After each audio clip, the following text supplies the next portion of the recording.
이강인 선수의 파리 생제르맹이 매츠와의 경기에서 3대0 대승을 거뒀습니다. 이 경기에서 이강인 선수는 이번 시즌 들어서는 좀 오랜만에 메짤라로 나왔죠. 사실 그가 이전 경기들에선 이강인 선수가 윙으로 대부분 이번 시즌은 나왔거든요. 지난 시즌은 메짤라로 많이 나왔지만은 이번 시즌은 윙으로 더 많이 나왔었는데 이 경기는 이제 메짤라로 선발로 나오게 됐습니다.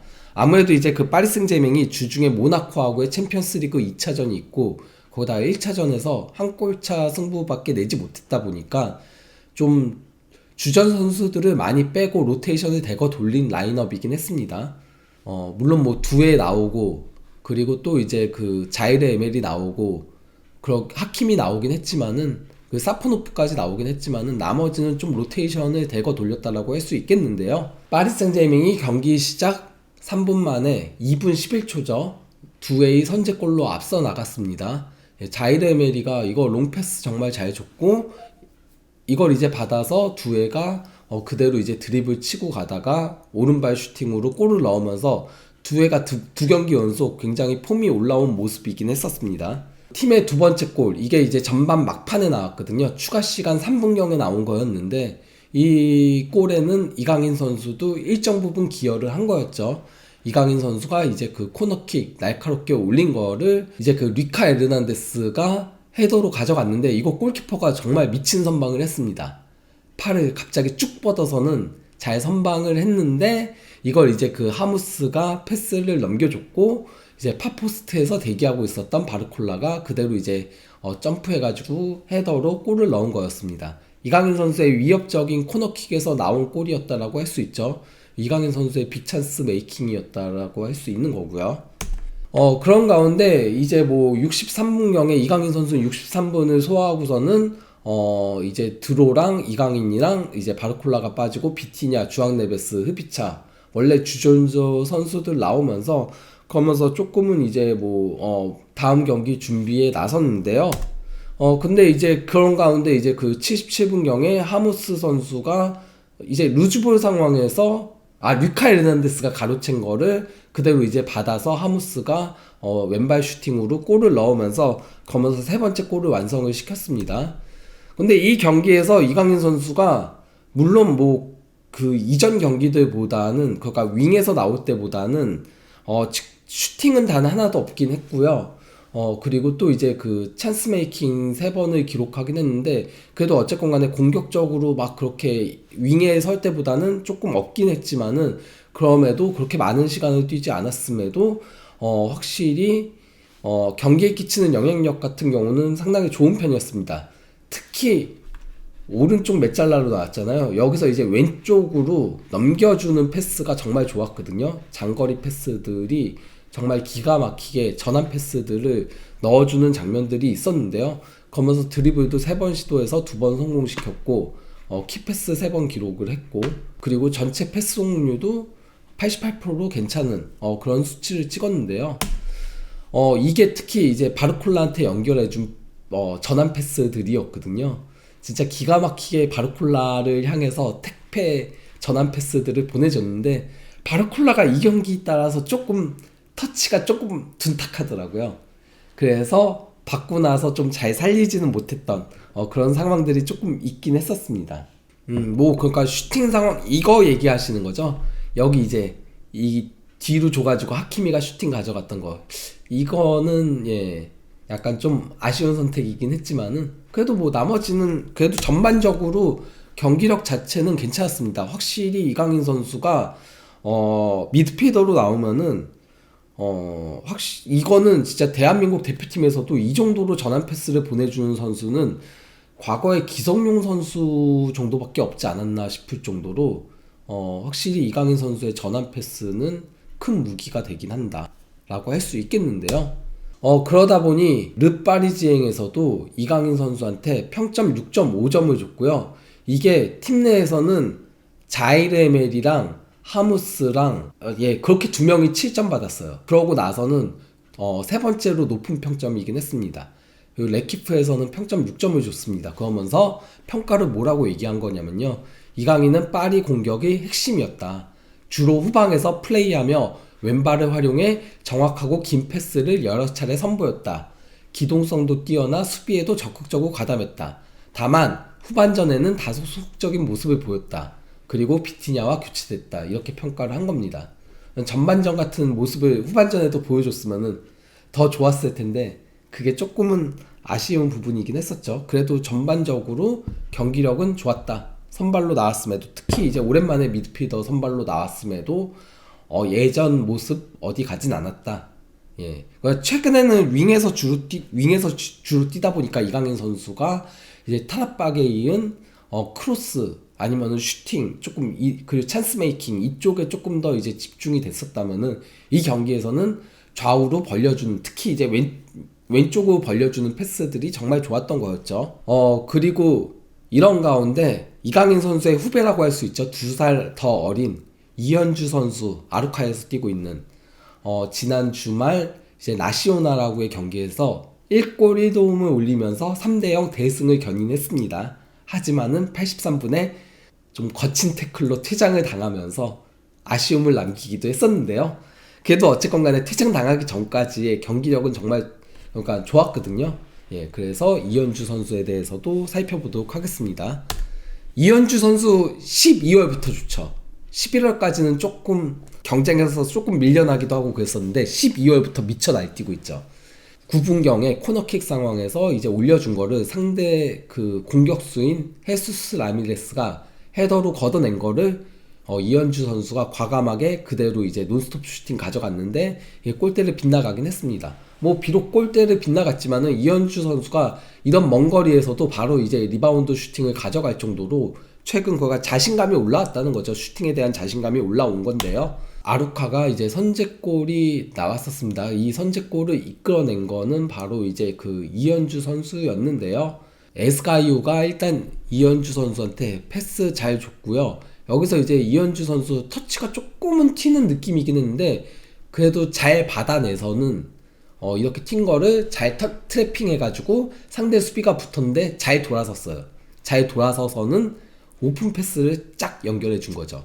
그리고 이 오픈 패스를 받은 트레차가 이제 그 슈팅 강하게 잘 가져가면서 그러면서 이제 첫 골을 어시스트했던 이현주 선수였습니다.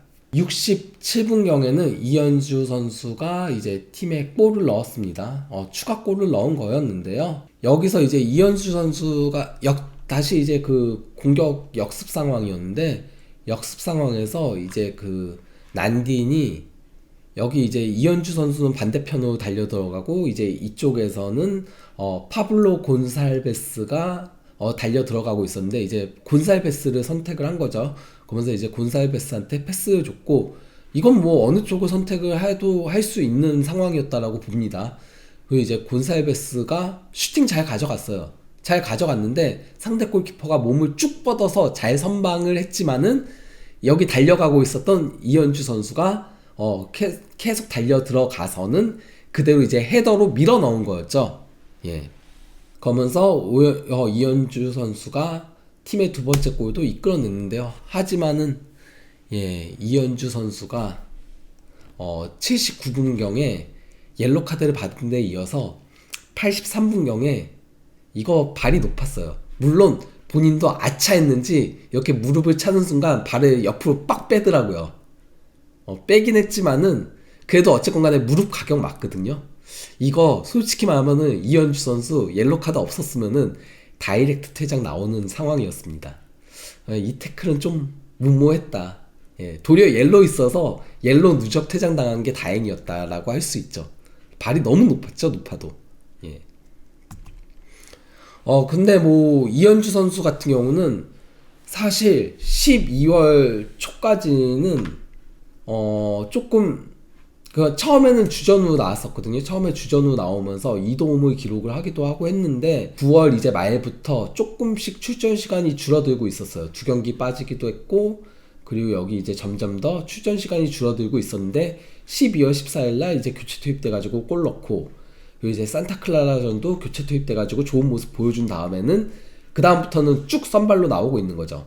그러면서 12월 14일부터 10경기에서 최근 5골 1도움을 기록하는 괴력을 과시하고 있습니다. 그러면서 이번 시즌 21경기 출전, 16경기 선발 출전해서 5골 3도움이면은 아루카가 중위권이 조금 왔다 갔다 하는 팀이거든요. 조금 중하위권에 가까운 팀이라고 보는 게 더 맞아요. 근데 그런 팀에서 그래도 상당히 질 높은 득점 생산성을 보여주고 있다라고 할 수 있겠죠.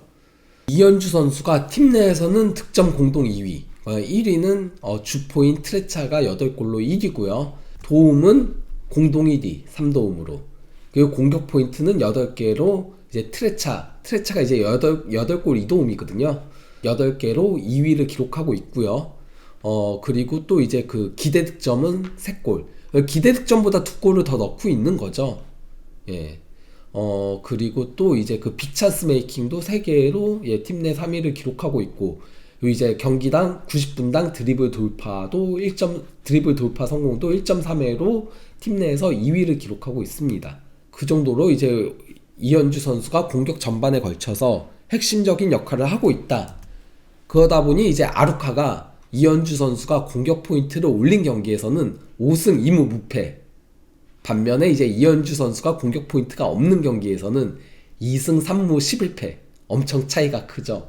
팀 성적이 7승 5무 11패인데 그중 5승 2무를 이현주가 공격 포인트 올린 경기에서 기록을 한 겁니다. 근데 이현주 선수가 포르투전에 빠졌었거든요. 그래서 포르투를 상대한 적이 없는데 다음 경기가 공교롭게도 포르투전이에요. 포르투하고는 조금 인연이 없나 봅니다. 포르투를 좀 만나보는, 강팀 만나서 좋은 모습 보여주면은 그게 더 이제 부각이 많이 될 거 아니에요. 좀 그런 점은 아쉽다라고 할 수 있겠고요. 이현주 선수 장점이 뭔가요? 라고 하시는데, 이현주 선수 일단 킥이 좋아요. 예, 킥이 그러니까 나름 세기도 좋고 정확도도 괜찮고, 막 이렇게 감기는 유형의 슈팅보다는 약간은 조금 정교한 슈팅을, 정교한 킥을 구사하는 선수라고 할 수 있겠습니다. 기본적으로. 그리고 많이 움직이고 활동폭이 좀 넓은 선수죠. 예. 이번에는 윤도영 선수 얘기를 하도록 하겠습니다. 물론 뭐 윤도영 선수는 주말 경기는 팀이 윤도영 선수 오고 나서 처음으로 패했습니다. 용 아약스 상대로 패했는데, 그래도 워낙 윤도영 선수 오고 나서 도르드레이트 팀 자체도 바뀌고 윤도영 선수도 바뀌고 해가지고 원래 지난번에 소개를 해드렸어야 되는데 소개를 못 해드려서, 그래서 이번 기회에 소개를 하려고 하는 건데요. 이제 AD라는 매체에서 윤도영의 코너킥이 그 네덜란드 2부 리그 골키퍼들에게 악몽으로 다가오고 있다. 그러면서 그는 비밀이 없다. 이런 내용인 거거든요. 그러면서 이제 뭐 내용 보면요. 최근 5경기에서 승점 13점을 쓸어 담으며 네덜란드 2부 리그에서 가장 상승세를 타고 있는 팀은 도르드레이트다. 이 같은 최근 성공의 배경에는 한국인 선수 윤도영이 있다. 깜짝 윙백이자 세트피스 스페셜리스트인 그는 특히 안쪽으로 휘어 들어가는 코너킥으로 이미 2차례, 그리고 거의 3번째까지 골을 만들어냈다. 덴 보스전에서는 코너킥으로 직접 골을 넣었고, 지난 월요일 용 AZ, 이게 그 알크마르거든요. 알크마르전에서는 알크마르 2군 팀인데, 어쨌거나 알크마르 2군과의 경기에서는 거의 득점에 성공한 데 이어 상대 골키퍼 유르 슈퍼르의 자책골을 유도했다. 윤도영의 코너킥을 슈퍼르가 자기 골문 안으로 밀어넣은 것이다. 이렇게 그는 몇 주 만에 도르드레이트 소속으로 네덜란드 2부 리그 골키퍼들의 공포로 떠올랐다. 그러면서 내 코너킥의 비밀? 사실 그런 건 없다. 라고 이제 그 도르드레이트 팬들이 유온이라고 길게 외치는 그 윤도영이 그렇게 말을 했다 하면서 겨울 휴식기 이후 합류하면서 대부분의 프리킥과 코너킥을 도맡게 됐다. 팀에 키 큰 선수들이 몇 명 있어서 공중볼을 잘 배달해 줘야 한다. 하지만 덴 보시전에는 볼이 그대로 골문 안으로 들어갔다. 의도했냐고? 조금은 의도했다. 이렇게 얘기를 한 건데요. 그러면서 이제 그 더 날카로워진 킥이라고 해가지고, 예, 뭐 첫 번째 코너킥이 이미 골이 된 줄 알았다. 근데 상대 골키퍼 선방에 막혀서 조금 화가 나서 바로 다음 코너킥을 더 날카롭게 찼다. 내 골로 기록되진 않았지만 결정적인 순간이었다. 이렇게 얘기를 한 거고요. 카이 감독은 윤도영이 합류하자마자 그 카이 맞습니다. 예전에 그 수비형 윙어로 굉장히 유명했던 그리고 이제 그 2014년 브라질 월드컵 때 네덜란드가 4위 할 때 윙백 역할도 수행했었던 카이시 현재 리버풀 선수였던 카이시 현재 그 도르드레이트 감독이거든요. 예. 윤도영이 합류하자마자 그를 세트피스 스페셜리스트로 점찍었다. 카잇은 엑셀시오르에서 윤도영이 비록 많이 뛰진 않았지만 킥력이 뛰어나다는 건 알고 있었다. 그래서 세트피스를 맡겼다. 다만 용 알크마르 2군과의 경기를 앞둔 훈련에서는 코너킥이 다소 낮게 나와서 만족스럽지 않았다. 하지만 경기에서는 전혀 문제가 없었다라고 평을 한 겁니다. 그러면서 이제 그 윙백 역할에도 적응해가지고 원래 윤도영은 윙이잖아요. 근데 지금 팀 시스템 때문에 이제 오른쪽 윙백 역할을 수행을 하고 있는 건데요. 예, 그 윙백으로서의 윤도영의 역할에도 카이 감독은 만족감을 보이고 있다. 다만 윤도영 본인은 적응이 필요했다 하면서 윤도영 선수가 나는 원래 수비수 타입도 아니고 공격 성향이 더 강하다. 그래서 지난 월요일 경기 초반 경고를 받았을 때처럼 아직은 어색한 부분도 있다. 하지만 이후 잘 회복하고 있다. 잘 적응하고 있다. 이렇게 얘기를 한 겁니다. 그러면서 이제 그 경기장에 브라이튼 구단 관계자랑 이제 에이전트도 자리를 했다라고 하면서 브라이튼이 내 성장 과정을 지켜보고 있고 발전에 만족하고 있다는 걸 알고 있다. 여기에는 배승균 선수도 있어서 그 16살, 한 살 더 어리죠. 2007년생. 확고한 주전은 아니고 약간 좀 로테이션 자원으로 뛰고 있는데 배승균 선수도 윤도현 선수 오고 나서 첫 도움 기록하기도 하고 했었습니다. 어쨌건 간에 여기에는 배승균이 있어서 적응이 훨씬 쉬웠다. 지금까지는 잘 되고 있지만 더 많은 걸 원한다. 도르드레흐트와 함께 에레디비지로 승격하고 싶다 라고 한 건데요. 근데 진짜 도르드레흐트는 윤도현 선수 오고 나서 완전히 바뀌었습니다. 원래 도르드레흐트가 좋은 팀은 아니었거든요. 그 2부 리그에서도 중하위권 팀이었는데 윤도현 선수가 7경기 뛰면서 1골 4도움을 기록하고 있어요. 그 중에는 이제 자책골이 있는 거죠. 1골 4도움을 기록하고 있고 그리고 또 이제 원래 첫 경기는 이제 1대1 무승부였고 그 다음부터 5연승이었어요. 비록 지난 그 아약스 2군 팀과의 경기에서 0대1로 패하면서 좋은 흐름이 조금 끊기긴 했지만은 윤도현 선수가 어쨌건 간에 팀의 상승세를 이끌고 있다. 특히 5연승 할 때 다 공격 포인트를 기록을 했다. 라는 거를 확인할 수 있는 거죠. 그래서 원래 도르드레흐트가 윤도현 선수가 올 때가 13위로 기억을 하거든요. 예, 13위였어요. 윤도현 선수가 오기 전에 13위였고 그 전에는 4연패를 기록하고 있었어요. 4연패 기록하고 있었고 그리고 8경기에서 1승이 전부였거든요. 1승 2무 6패였는데 윤도현 선수 오고서는 완전히 반등에 성공을 하면서 이제 2부 리그 7위까지 올라간 거죠.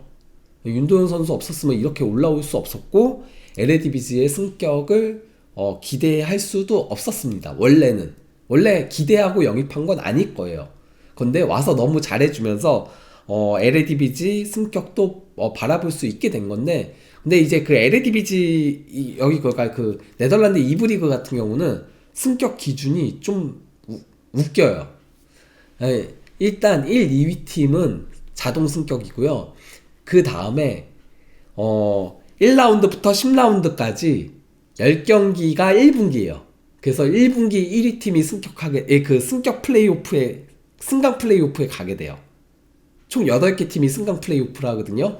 2부 리그에서 6팀 그리고 1부 리그에서 2개 팀이 와가지고 8팀이 이제 붙게 되는 건데 근데 그게 1분기고 이제 2분기가 11라운드부터 20라운드까지 거기 이제 또 이제 1위 팀이 올라가게 되는 거고 지금이 이제 3분기거든요. 3분기는 21라운드부터 29라운드까지예요.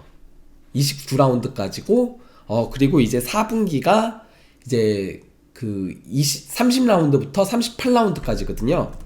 근데 현재까지 그 3분기 1위가 도르드레흐트입니다. 5승 1무 1패. 물론 뭐 다른 팀들이 추격하고 있긴 하지만은 어쨌건 남은 게 이제 2경기거든요. 근데 이제 PSV 2군 팀하고의 경기가 굉장히 중요하죠. 예, 이 경기에서 잡히면 안 됩니다. 이 경기 이겨야 되고요. 그래도 그 다음 이기지 않더라도 최소 무승부는 기록해야 되고 그나마 그래도 이제 그 다음 상대는 전체 15위 그리고 3분기는 11위를 기록하고 있는 마슈트리트란 경기니까 이 경기는 홈 경기이기도 하고 아마 이기겠죠. 예, 그러면은 플레이오프를 통해서 승격할 수 있는 가능성이 생긴다라고 할 수 있겠죠. 예, 굉장히 복잡해요. 네덜란드 리그는. 저도 그러니까 안지 얼마 안 됐습니다. 예. 근데 마지막으로 그러면은 윤도영 선수의 그 코너킥 골 장면 보여드리도록 하겠습니다. 이게 그 1월 이달의 골에 선정이 됐었거든요. 그니까 1월 그 2부 네덜란드 2부 리그 이달의 골에 선정됐는데 정말 예술이었었기 때문에 예, 보여드리도록 하겠습니다.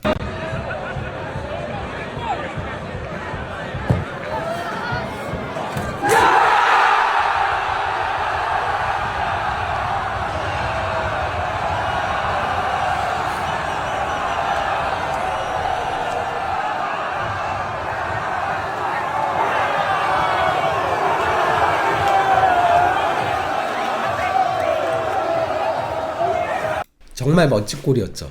예, 제대로 가마찬. 그래서 이제 골키퍼 키를 넘겨서 그대로 이제 골문 안으로 빨려 들어가는 예, 대박골이었습니다. 이렇듯 이제 뭐 이강인 선수의 특히 이제 윤도영 선수 같은 경우는 롤모델을 이강인 선수라고 했었거든요. 이현주 선수도 어쨌건 간에 같은 공격형 미드필더 위치에서 뛰는 선수고 물론 윤도영 선수는 지금 윙백에서 뛰고 있긴 하지만은 그건 이제 팀 사정 때문에 그런 거고 사실 윙백이더라도 조금 공격적인 측면 공격을 이끄는 역할을 하고 있는 거거든요. 이강인 선수만이 아니라 이제 이강인 선수 후배들도 무럭무럭 성장해가지고 한국 축구의 발전에 있어서 예, 크게 기여했으면 하는 바람입니다.